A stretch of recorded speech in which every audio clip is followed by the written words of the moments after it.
My name is Norman Beaupre. I'm a published author, have 25 books so far, both in French and English. My maternal language is French, so I can do that easily enough. And I'm Professor Emeritus at the University of New England, and I taught French and French literature. I received my doctorate degree from Brown University in French literature. My first book was my memoir until I was 17 years old. It's in 2 books. The last one is When the Flowers Are Gone. It begins when I'm 17 up to the present time now. The first volume is my growing up, as far as I could remember. It's my family, the values that we had, people that I knew. It's pretty much authentic and it's frank. I will talk about what I did, what I wrote, publishers that I got to know, my friend who brought me to Brazil, and another friend who was an artist. Her name was Micheline Bousquet, who lived in France. I was born in Biddeford, Maine, from 2 Franco-American parents. They're both mill workers, and I was born right in the middle of the Great Depression. So my parents were poor, not terribly poor, but they didn't have the money. They lost their home, but I never thought that we were poor, couldn't afford anything, because we were well-fed and well-dressed. I started work in a shoe shop. I did not have a college education. I'm the first one in my family to go on to college.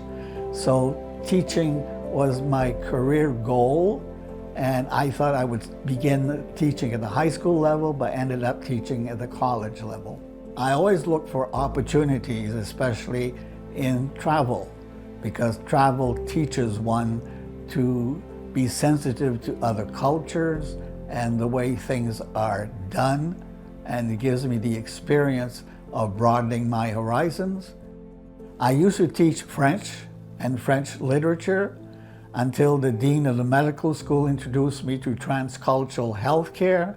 From there, I went to Mexico, and I learned about the curanderismo and taught it to medical students and therapy students at UNE. I talk about Sister Priscilla Roy, who lived in Brazil at Bom Pastor, who brought me over to her compound. So there's a whole chapter about her.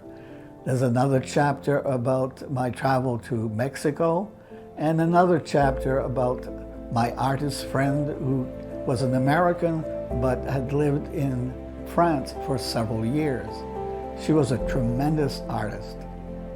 Travel was always my dream. Travel was a great opportunity for me to learn and to be sensitized to other cultures.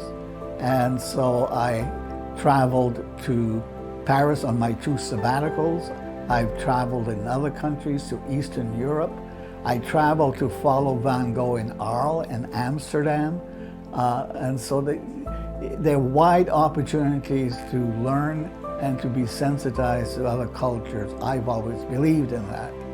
I'm hoping that all readers will appreciate what I have done and read. I've received some letters from people as far as Paris telling me how much they had appreciated reading my book.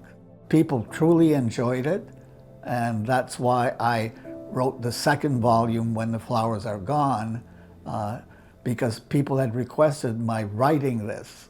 Those are my memoirs. They're very well appreciated, and I'm very proud of them.